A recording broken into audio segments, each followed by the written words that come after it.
Фанаты многие это не одобряют, и Мерседесом эту машину не считают. Я не фанат Мерседеса, я с них не фанател, и это компактный, городской, идеальный автомобиль, на мой взгляд. Хотелось бы бодрее, но на ее мощность, крутящий момент, все достаточно неплохо. Приветствую, ребят! Вы на канале Юра. Сегодня речь пойдет об этом красивом, элегантном, черном Мерседесе, который, в свою очередь, для многих и не является Мерседесом. Почему? Досмотрите это видео до конца, и вы поймете, почему этот автомобиль очень спорный у фанатов. Но мне он очень лично нравится.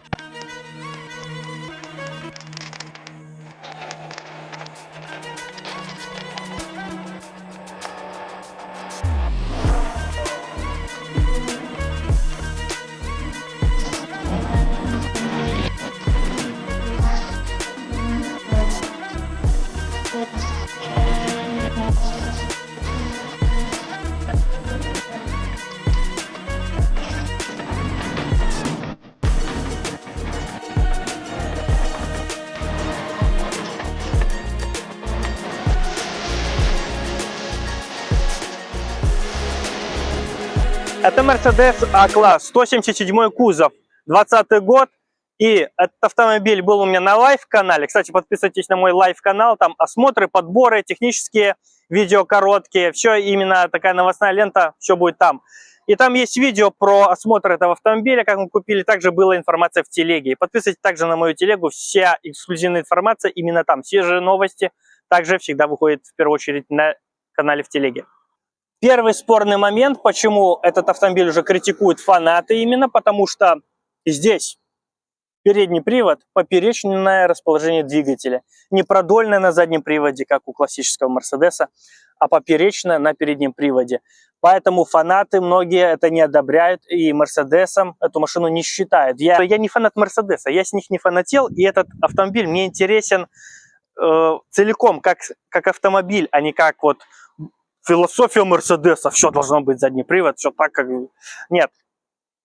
Поэтому многие в штыки такую машину воспринимают, называют это не Мерседес, это, блин, маркетинговая фигня и тому подобные вещи. Нет. Мне это, наоборот, в плюс, мне это нравится больше, так как я больше любитель вага, там, либо передний, либо полный привод. Но, тем не менее, для многих предпочтение остается продольное расположение на заднем приводе. Поэтому, если вы не такой принципиальный фанат Мерседеса, и оцените автомобиль по потребительским качествам, то эта машина вам очень хорошо подходит, так как спереди Макферсон задебалка, а дизайн, внешний вид все равно от Мерседеса, оптика, все красиво, классно выглядит. Ну, про салон мы еще отдельно поговорим. И тем не менее, автомобиль смотрится особо на картинках как маленький, компактный, невзрачный. Но вживую, когда я обошел эту машину, реально больше и не надо. Она небольшая, но больше и не нужно. Она достаточно просторная в салоне. Конечно, двухметровому человеку будет не тесновато. Хотя, если переднее сиденье задвинуть назад, будет достаточно просторно человеку. Но, тем не менее, компактный, городской, идеальный автомобиль, на мой взгляд. И начнем по двигателю, потому что этот автомобиль мне очень нравится из-за двигателя. Двигатель здесь устанавливалось не очень большое количество, несмотря на шильдики, форсировки. Если открыть гамму тех двигателей, которые здесь устанавливались, то первое это М282 1.3 или 1.4. Постоянно споры возникают. Вообще по-нормальному 1330 здесь объем кубических сантиметров. Поэтому 1,33 литра, если уже так брать математически принципиально, 1,33 литра объема. Турбодвигатель, 136 лошадиных сил, 200 крутящего. Двигатель не такой уже у нас популярный, потому что автомобиль достаточно новый. Мало информации, но европейцы жалуются на расход масла. Жор масла в разумных пределах существует. Я тоже не вычитал ничего такого криминального с этими двигателями. В принципе, не такой же плохой вариант. М260. Уже двухлитровый бензиновый двигатель. Там разная степень форсировки у него идет. Алюминиевый блок. Единственная проблема это, ну вообще все двигатели современные хотят качественного топлива, качественное масло. Но с двухлитровым из-за плохого бензина возникает склонность к детонации этого двигателя. Ну и, соответственно, поршневой конец. Поэтому 98-й лучше 100-й. Чем лучше бензин, тем... Короче, 98 любому турбодвигателю нужен 98. Когда атмосферники только 95 потребляют, то про турбо вообще нечего говорить. по-любому 2-литровый бензин 98, а лучше 100-й бензин ему. Тоже алюминиевый блок, ничего нового. И дизеля. 2-литровый дизель УМ-654. 2-литровый дизельный двигатель. Алюминиевый блок, как они пишут, с плазменным напылением. Не вычитал я там уже такого жора масла, там каких-то негативных моментов, кроме малого ресурса рокеров. Если забиваете на это дело, поменяйте распредвал и гидрокомпенсаторы. Поэтому ничего нового особо вас здесь и не ждет, потому что раньше 2,1 литра CDI страдали проворотом вкладышей. Теперь низ укрепили, уже верх слабоват стал. Поэтому ничего нового. И в том числе из-за этих всех причин этот двигатель, я бы не покупал Mercedes таким двигателем. И хорошо, что этот Mercedes не полностью является Мерседесом, потому что здесь ОМ608 дизель. ОМ608. Только такого двигателя в Мерседесе вообще в помине нету. Он идет маркировкой технических характеристик как ОМ608. На самом деле это Renault Nissan, старый знакомый К9К. Да, он тебе на Кашкае стоит, на Каджаре, на Талисмане, на Мегане. Топ продаваемых машин в Беларуси сейчас это Меган с 1.5 этим К9К. И он же здесь стоит. Родной старый 8-клоп, чугунина, ремень ГРМ, один распредвал. Но у всех он 110 лошадиных сил, здесь 116, потому что мочевина AdBlue установлена, поэтому здесь уже 116 лошадиных сил при 4000 оборотов. И 260 крутящего момента с 1750. Ну, как у большинства дизелей. 1750 полками начинается, 2750 вот это 1000, на которую он валит. И, в принципе, двигателя этому автомобилю хватает. 6-ступенчатая механическая коробка передач. Также были 7-ступенчатые роботы. Но по роботам, по коробкам здесь никаких особо претензий нету, поэтому можно брать и с роботом. Но уже когда автомобиль ближе к 200 тысячам пробега, все же лучше механика, если вы живете не в мегаполисе. Вот, хотя сцепление тоже не дешево, но тем не менее, короче, решать вам, как вам лучше. Катают на этих двигателях, все ими рады. И всех радует это самое главное, его экономичность. Конечно, качественное масло, качественное топливо, это никто ничего не исключает. Если прошляпите ГРМ, вас ждут неприятности, конечно.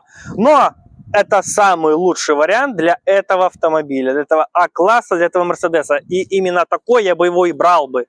Ну и как мы его покупали, есть на лайв-канале видео, опять же, повторюсь, так что можете смотреть его истинное состояние именно там. Отдельно хотел сказать вот про это. Это не 1.8. Шильдики уже, ну, с конца нулевых уже пошли. У первых у BMW это уже были как вот 740-я, BMW семерка, там пятерки. 740 это не значит, что там 4 литра V8. Там была рядная шестерка на 2 турбинах. Но шильдик 740, как у Mercedes 211, 320 CDI 11 было. Но там 3-литровый объем, а не 3,2. То же самое и здесь. А180D это не значит, что 1.8. Это шильдик 1.8. Якобы она сопоставима по мощности с 1.8. Но здесь 1.5 стоит, как вы уже знаете. Как мне недавно тоже друг мой, Рома, блин, по Бресту катается Audi A3 в седане. Это маленькая машинка с поперечным расположением двигателя. Там шильдик тоже 30 TDI. Он говорит, 3-литровая дизель. Это не 3 литра, это 1.6. 30 TDI это шильдик для 1.6. 40 TDI это шильдик 2-литрового дизеля. Шильдик сейчас не соответствует объему двигателя, в конце концов. Отдельное преимущество, конечно же, тип кузова, потому что седан поправляет сразу моральное восприятие от автомобиля. Потому что когда видишь Мерседеса класса в хэтчбеке, я сразу начинаешь его невольно все равно сравнивать с Фабией какой-нибудь, с каким-нибудь Гольфом, Рено Меганом. Сразу какой-то хэтчбэк БЦ-класса сразу подсознательно. Но когда уже седан, уже морально ты понимаешь, что седан, уже восприятие автомобиля меняется по-другому. Все равно кузов седана здесь более подходит этому автомобилю. Хэтчбэк все же не о нем. Это не премиальные, неплохие, но не премиальные автомобили. Но здесь уже либо седан, либо универсал, на мой взгляд. В седане очень элегантно, классно автомобиль выглядит. Ну, багажником эта машина тоже не обделена. Достаточно большой багажник, там около 400 литров, 395 или 400. О, боевое прошлое машины. Ну, в общем, Пара сумок, сабвуфер, все сюда поместится при желании. Но все равно просторнее, чем в какой-нибудь хэтчбеке Б-класса. По месту сзади. Я не в тесноте, мой рост 1,76 м, 1,77 м. До переднего сиденья еще места немного есть, сантиметров 10. Кресло не до конца вперед отодвинуто, то есть более рослый водитель может расположиться без проблем. Над головой еще кулак. То есть все хорошо, я не в тесноте, мне комфортно. Подлокотника нет, это, конечно, удручает. Есть ниша для перевозки дальномеров, там лыж, скейтов, более габаритных вещей, но нету подлокотника. Это, конечно, немного удручает. Мягкий кожаный диван, очень мне здесь комфортно, на дальняк не проблема ехать, будет очень хорошо пассажирам, но не хватает все же подлокотника для полного комфорта. По салону радует качество салона, качество кожи сидений. Когда только эту машину смотрели, заметил сразу по водительскому сидению, кожа в отличном состоянии. Несмотря на то, что пробег у автомобиля уже 180 тысяч. Для 180 тысяч реально классное состояние салона. Черный потолок вообще топ. Ну, конечно, торпеда от Мерседеса. Несмотря на то, что, да, не совсем философия Мерседеса, но все же дизайн салона от Мерседеса, поэтому технические моменты уходят в сторону, потому что все равно в салоне ты в Мерседесе, соответственно, ты в Мерседесе, несмотря там на противовесы и споры фанатов. Руль, конечно, трехспицевой, мой любимый, как я люблю. За 180 тысяч уже начинает чуть-чуть он стираться, уже видны блики, все, ну, сразу виден пробег, так скажем. Управление круизом, пунктами бортового меню, громкая связь, поднять, положить трубку, все как обычно. Радует, конечно, мультимедиа. К сожалению, не помню, сколько дюймов, но вот все сенсорно, это, конечно, радует. И очень качественная здесь камера заднего вида, потому что видно все четко, понятно, и нету такого потери пространства, как на многих автомобилях. Ты видишь и не понимаешь, вроде бы далеко по зеркалам ты уже почти приехал, то есть ты не понимаешь, где ты находишься и сколько там еще можно сесть. Здесь нормальная камера заднего вида, сразу понял, по ней ориентировался. Реально, сколько автомобилей уже было, здесь я вживую уже, скажем так, полностью поверил этой камере и по ней парковался. Потому что реально многих мультимедиа более компактного размера и качество изображения тоже оставляет желать лучшего. Здесь, конечно, этот момент очень хорош сам по себе. Ну, конечно, ручка КПП тоже уже начинает стираться. Здесь вот эта хромированная накладка. Управление парктрониками, установки автомобиля, навигация, радио. Ну, в общем, все по классике. Конечно, радует эта торпеда. И в зависимости, в сравнении с многими современными автомобилями, она реально мягкая и приятная на ощупь. Что нравится в этой машине, безусловно. Подогревы сидений передних. К сожалению, нет вентиляции, но подогревы есть. То, что и нужно в кожаном салоне. Удобный подлокотник. Не сказать, чтобы сильно объемный, но и не маленький. Очень приятно и комфортно в салоне находиться, потому что все выглядит дорого, богато, современно. Сейчас мы в режиме спорт. Конечно, приятное ощущение получаешь, когда вот есть все равно современные плюшки. В том плане вот слежение за полосой, активный круиз, который видит расстояние до впереди идущего автомобиля. Камеры в круг. Конечно, многие это отключают, вот эти функции, потому что сколько я автомобилей снимал, там распознавание дорожных знаков, ну тут тоже это есть. Слежение за полосой, слежение за усталостью водителя, сколько автомобилей я снимал, у большинства автомобилей, у 90% это все отключено, потому что, говорит некоторые владельцы, я объезжаю яму, она уже визжит, что я не в полосе, а у кого-то другого автомобиль уже думает, что я устал, начинает, вы устали, остановитесь, сделайте перерыв. И поэтому в большинстве случаев это все у всех отключено. Но все же, черт возьми, это приятно, когда это есть. Ну, самая полезная, конечно, функция – это круговой обзор, безусловно. Камера на 360 градусов. Сейчас мы в режиме спорт, и автомобиль едет чуть-чуть бодрее. И этого двигателя ей вполне хватает. Конечно, нас двое в салоне.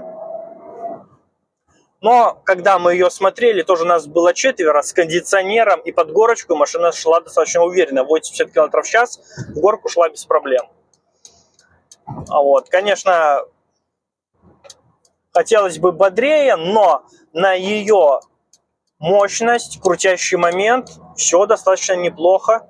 Конечно, преимущество к более старым автомобилям, у которых больше лошадей, больше объем, но ни в какое сравнение не идет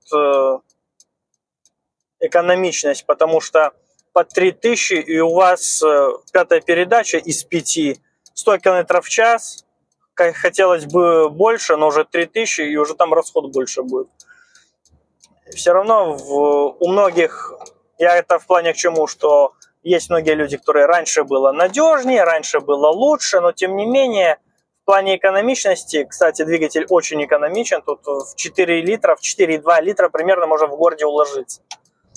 В спорт-режиме будет, конечно, веселее, чем в комфорте. Ну, можно еще индивидуальный режим выставить, но тем не менее двигателя достаточно, автомобиля достаточно. Для трассы, может, мощности будет маловато, но по трассе, вот по прямой, очень приятно на нем ехать. Здесь не сверхкомфорт, здесь нету многорычажки спереди и сзади. Чувствуется, что сзади у вас балка, спереди Макферсон, потому что ну чувствуешь на стыках, что спереди немножко жестковато, на рычагах было бы помягче. Но опять же, это экономия вашего бюджета. Всю подвеску поменять сейчас-то достаточно недешево, да, и всегда расходы никогда не радуют. Что можно играться с жесткостью пружин амортизаторов, но тем не менее физику не обыграешь, рычаги здесь отсутствуют, поэтому это тип ходовой и комфорта не добавляет. Но автомобиль немалый, но все равно 4,5 метра длиной, колесная база достаточно для такого автомобиля. И на ямах, стыках, там асфальта, выбоинах он не прям зубодробильный. Да, ты чувствуешь удар, ты понимаешь, что ты, да, спереди Макферсон, там ничего такого мягкого нету, сзади вообще балка. Но, тем не менее, зубодробильности такой нет, достаточный комфорт. На грани, скажем так, разумного, нету жесткости, она не прям жесткая. Конечно, если ехать по отвратительной дороге, по разбитому ушатому асфальту, да, о комфорте говорить не приходится. На пятой передаче, опять же, 2300, 120. И я на пятой передаче, на шестой. На шестой передаче 120 км в час, 2000 оборотов. Отличный результат для экономии топлива, для динамики в целом. 120 не превышая. Вот у нас по трассе можно двигаться, шестая передача. По трассе до 3,5 литров можно вот сэкономить на 2000, держа обороты, что не может не радовать. И достаточно ресурсный двигатель. Автомобиль хорош. Может, в плане динамики на трассе его маловато будет. По городу в спорт-режиме достаточно хорошо он отрабатывает свои физические параметры, но не сказать, что вялый. Я, честно говоря, ожидал, что будет вялый такой автомобиль, особенно когда там 3 и больше человек в салоне, плюс еще с кондиционером, но тем не менее едет хорошо. Ну и на кольце на нем, ну уже чувствуешь, что заднюю тягу, заднюю ось немного в сторону тянет, особенно на повороте это чувствуется. Особенно чувствуется на повороте, потому что сзади все же балка, и автомобиль уходит в ту сторону, куда его начинает кренить. Ну, в чем-то приходится жертвовать, но все равно в целом неплохо. Мне нравится этот автомобиль, честно говоря. Хоть мне уже больше хочется рычагов, комфорта, управляемости. Но с точки зрения управляемости, там, если вы не будете замените с Рикстракером, все же мы не на BMW, то все равно это очень хороший вариант и серьезный аргумент на рынке сейчас. Ну, конечно, глупо отрицать то, что приятно находиться в салоне, потому что дизайн – это мое почтение, потому что реально дизайнеры постарались на 10 из 5. Реально классно, круто, нравится, да. Именно. Пускай там, может, по техническим данным к Мерседесу есть претензии, но с точки зрения дизайна, да, молодцы, постарались хорошо. По шумоизоляции даже... Вот там нужно сравнивать конкурентов BMW и там Audi этих же классов. Тут уже бессмысленно. Конечно, можно поиграться и с шинами, чтобы меньше было шума от арок. Но в целом все равно это очень хороший, легкий руль, вообще не напряг. Но это все равно серьезный аргумент на рынке сейчас, по моему мнению. Ну что в итоге? Машина идеально для меня, потому что Мерседесом я не фанатею, я больше фанат Вага, ну, на BMW более обращаю внимание. И меня, как не истинному фанату, все равно, что здесь передний приводный автомобиль, а не задний привод. Для меня эта машина не Мерседесом не становится. Самое главное, что здесь двигатель, тот, который здесь стоит, без этих проблем, которых я назвал Мерседеса. Был хороший дизель V6, он 642 дизель, который не сняли с производства был. Поэтому минимум мерседесовского, того проблемного, что называлось, уже здесь нет. И это радует. И это идеальный, хороший вариант для меня, реально, действительно, на каждый день. Если выбирать из этих автомобилей его конкурентов, ну, реально, очень хороший, серьезный аргумент на сегодняшний день. Спасибо большое за внимание, ставьте лайки, делайте репосты, расскажите с друзьям. Счастливо!